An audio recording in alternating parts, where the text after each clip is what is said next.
আজকের এই সোহরাওয়ার্দী উদ্যানের গণজামায়াতে জনতার মহাসমুদ্রে উপস্থিত হয়ে আমরা বুঝতে পেরেছি আজকের এই মহাসমুদ্র জনসমুদ্র ফিলিস্তিনের প্রতি, আল আকসার প্রতি বাংলাদেশের জনগণের ভালোবাসার বহিঃপ্রকাশ। আমরা আজকে সংহতি প্রকাশ করব আমাদের মুসলিম ভাইদের উদ্দেশ্যে। নারে তাকবীর, দিন ইসলাম, দিন ইসলাম, ফিলিস্তিন, ফিলিস্তিন, আল কুদুস, আল Quddus.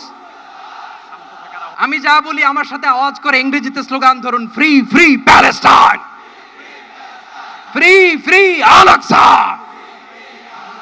1 2 3 4, genocide no more, from the river to the sea, Palestine will be free. Nare